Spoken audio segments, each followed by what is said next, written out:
Back to another witness here, Stephen Lasko, who was at the Trump rally. Stephen, if you can hear me, I understand you were only about 100 feet away from the former president. Describe what you saw and what you heard. About 100 feet away from him, could see his face. He was right there talking, having a good time. And, you heard one shot, two shot. It sounded like, bang, nothing crazy. And then you heard maybe three or four more. And that's when everyone got quiet, started panicking. Trump dropped right to the floor. I guess Secret Service jumped on top of him and shielded him. But, as soon as everyone in the crowd figured out what was going on, we all ducked, and my buddies just jumped on top of me, piled on top of me.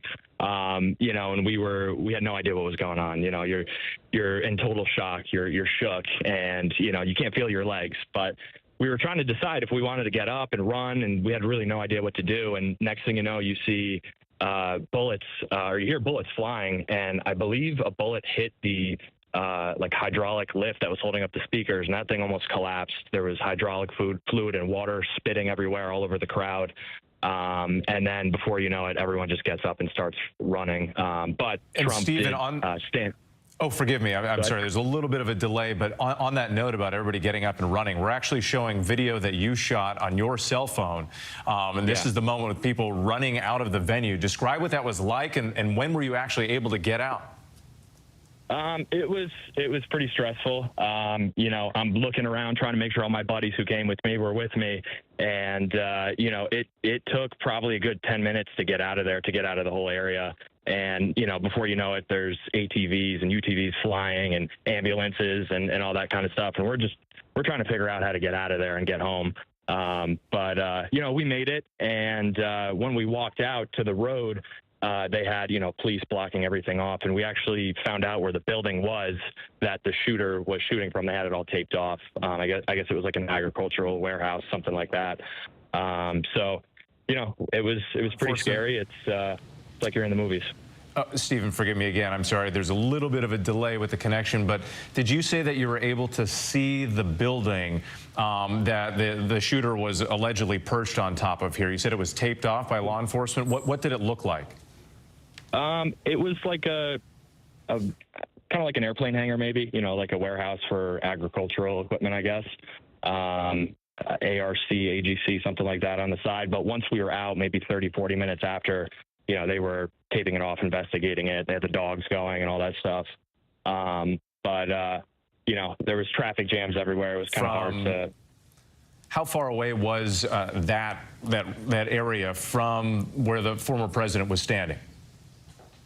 Maybe 300, 400 yards, maybe less, honestly. And Stephen, when you hear that people who were there in the crowd with you, other bystanders, at least one, maybe more, were killed, how does that make you feel? Honestly, still kind of numb to it. It's hard to process all this. Your heart rate is through the roof, but best wishes for their family, and they were supporting the country that they love. And in the meantime, it's definitely sad, and it's heartbreaking, honestly.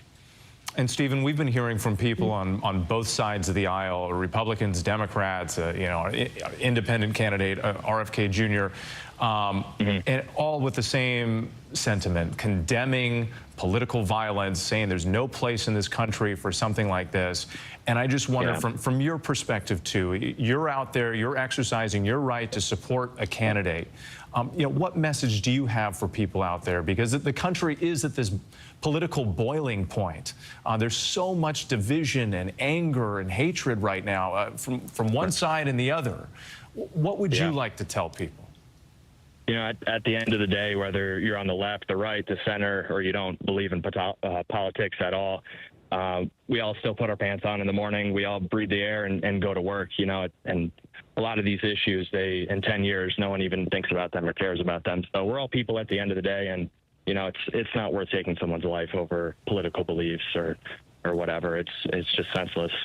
Well, Stephen, I think many people would agree with those words. Thank you so much for your time. Thanks for sharing that video, and we're so glad and thankful that you and the people you were there with are doing okay. Thanks again. Of course, and as Kelly Clarkson says, what doesn't kill you makes you stronger. Well, let's hope that that's what happens in this country from here forward. The country definitely needs a moment of healing as we work closer and closer to Election Day. Stephen, thank you again.